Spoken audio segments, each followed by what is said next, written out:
The 12th house is sort of the hardest one to describe because it deals with that which is indescribable. The 12th house is associated with all things that are unconscious, rejected, denied, suppressed, repressed, hidden, things that we do not have a direct awareness of. So I'm going to give it my best shot.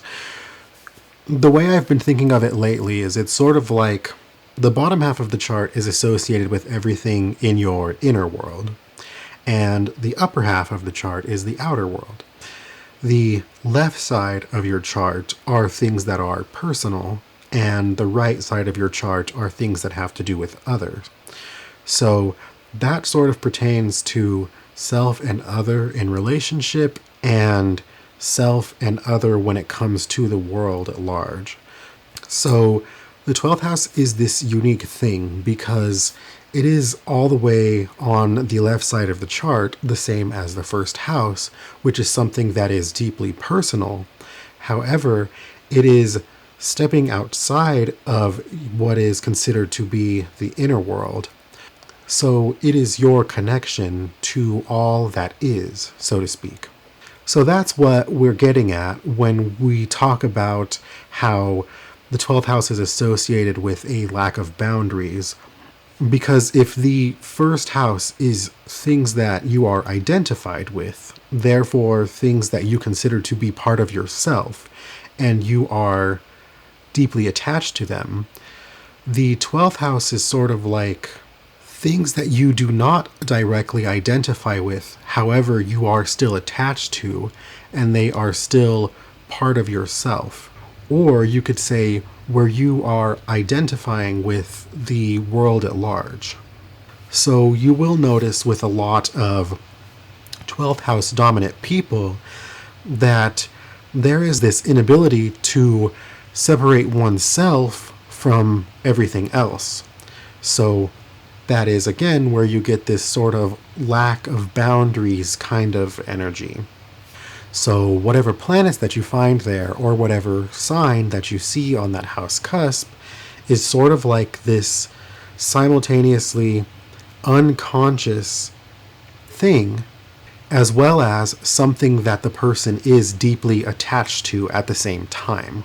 So this could be something that perhaps everybody else sees about that person, but the person does not see about themselves. So just throwing out an example, say if you have your Mars there, perhaps everybody else is capable of seeing your anger, but you don't really see it yourself.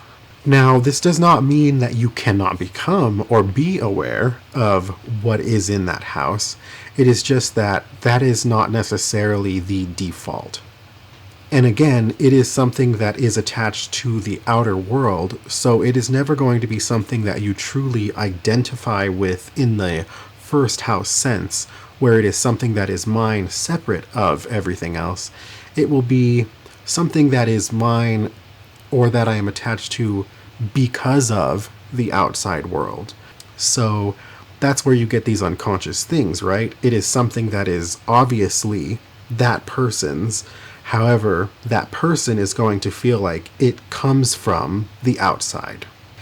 So that is where you sort of get this association with a person who is captivated or trapped by things, because it is a deeply personal place where you are alone. However, that place has somehow been imposed upon you. So this is why it's associated with things like imprisonment, whether that be literal imprisonment or imprisonment in a relationship or in a career or in a certain lifestyle. It is as if this thing, which is deeply personal that you are alone in, has been imposed upon you by the outside world.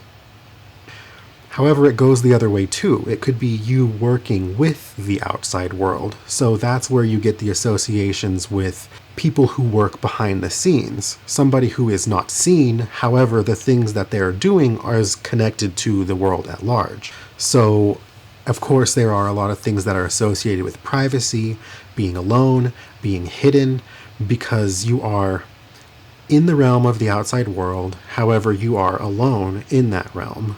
So a lot of people who are 12th house dominant feel very lonely because there's nothing more lonely than to be in the outer world in a space where everybody is present or everything is present, but it is deeply personalized.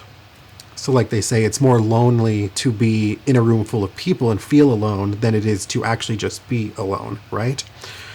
So that's sort of where you get all of these things that are like addictions and escapism and all of that kind of stuff, because you are deeply attached in a personal way to the outside world. The outside world is imposing itself upon you.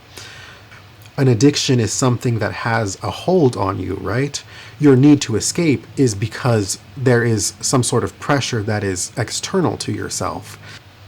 And so your personal way of handling that is sort of what you can find in the 12th house. So that's also where you get the association with it being this blind spot, this very unconscious thing, or this very suppressed thing. When the outside world is weighing down upon you or imposing itself upon you, the way that you are personally dealing with that, that can be good or bad, right? It can be an addiction or a form of self-medicating that's not necessarily helping you long term, or it can be something that you've consciously become aware of and owned, and now you have more of a hold on how you're dealing with that thing. So traditionally, the 12th house is associated with a lot of negativity because a lot of those things are unconscious actions that come from repressed emotions. Therefore, you're taking actions that you aren't even aware that you're taking. However, you can become conscious of how you deal with that. The 12th house is not this doom place where anything that's there is addicted and unconscious and horrible. 12th house people, of course, can be some of the most self-aware people of them all because there is a focus on being conscious of how one deals with their connection to the world at large. So, whatever planets you find there will take on that energy, perhaps earlier in life, or perhaps if not properly integrated.